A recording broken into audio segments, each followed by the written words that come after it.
Amazon FBA can be a fantastic way to make money online. I personally have sold millions of dollars on the platform since I started 3 years ago, and there are tons of misconceptions about the business model and best practices for running and growing this business, and I'm going to set the bar straight in this video. I'll be sharing 5 common misconceptions that I hear and breaking down why they aren't true. Common misconception that I hear all the time is Amazon is oversaturated. It's too late to get started selling on Amazon. There's too many sellers coming in and there's just no profitable products to be found anymore. This simply is not true. Yes, Amazon is getting more and more sellers on the platform every year, but more products are coming on. More brands are being introduced. Amazon is growing every single year. Amazon is a massive company, and more sellers coming on does not take away from your ability to succeed. We really need to get that abundance mentality in our minds and understand that there is opportunity for all of us to eat. Amazon generates billions of dollars a year, and you as a seller looking to make some extra side income or turn this into a full-time job, maybe you just need to make $4,000 or $5,000 a month to make this a full-time income. You can take such a small piece of that big pie and still be successful. There is room for you to succeed, and there is room for everyone to succeed. It's not too late, and you can still come in on Amazon. It is not oversaturated. Another misconception that I hear all the time about building this business, and a thing that people think is important, is picking a niche. This is not important at all. People will ask me all the time, what niche are you in? What products do you sell? And here's my honest answer. I don't know. We buy the data behind the products. We don't buy the products. A lot of times I don't even know what we're selling. I just know that it makes money because my team is trained to buy the data behind the products. It does not matter what category you're selling in. You do not need to pick one specific category. Look at all the categories, scan all the products, and if it makes money, it makes sense. You know, if you do have expertise in one particular area, you can start off there, but you need to have an open mindset when it comes to Amazon. Do not lock yourself into one specific brand. Do not lock yourself into one specific category. There's so many products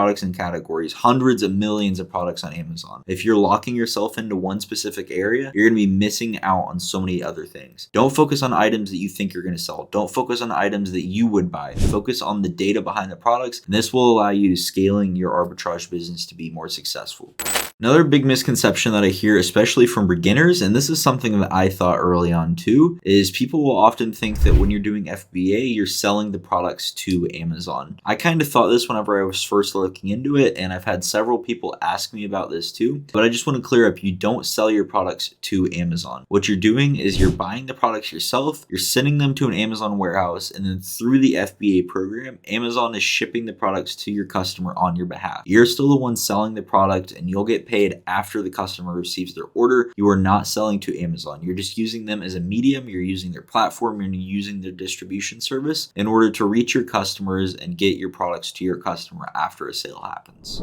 Misconception number 4, and this is a big one. Please pay attention here. People will say drop shipping is good. You need to drop ship on Amazon. It's a fantastic business model. This is not true. Do not drop ship on Amazon. You know, there's a fine line there where you can drop ship on Amazon if you're following very specific rules, but I would say just avoid it overall. I've had so many people say that their accounts got shut down because of drop shipping, and then they lose all of their assets, they lose their business, they can't get anything back. I've heard so many horror stories. For example, when I was running a prep center, when we first opened up, I had a client send us a bunch of inventory. He was a pretty big client, and then his account got shut down due to drop shipping. Then his inventory sat in our warehouse for 3 months because his account got shut down and he had no way to send it in, just having to ship it all back to his house, and he just had all that money sitting there all summer long. Drop shipping is not worth it. Just do normal arbitrage, FBA, wholesale, private label, whatever you want to do, but do not drop ship. It is not worth it. And misconception number 5 is that Amazon, when you're utilizing FBA, handles everything. You know, people will basically think, oh, this is a business model that's Amazon's going to run it because they're shipping my products. There's a lot more to this business. You need to do product research. You need to be your pricing. You need to manage your account health. You need to monitor customer messages. You know, people will also think that Amazon is providing the customer service, which they are, but you're still going to be getting customer inquiries that you either need to send a quick response to or mark no response needed. And if you don't, then that's going to hurt your account health metrics. So it's not just, oh, I'm going to send in the inventory and forget about it. There's still more that happens on the back end, and there is a lot of work that comes in up front. Like I said, finding the products, prepping the products, sending in the products. It's not a model where you can just sit back and, oh, I'm doing FBA, I can not have to put in any kind of work. That's not true. Over time, you can build up systems like I have where I only have to work a few hours a week and my business is able to run itself. That's because I have good systems and a team in place to run the business. It's not because I'm just utilizing FBA. It does help, but it's not the end all be all. Those are 5 common misconceptions. Hope you got value.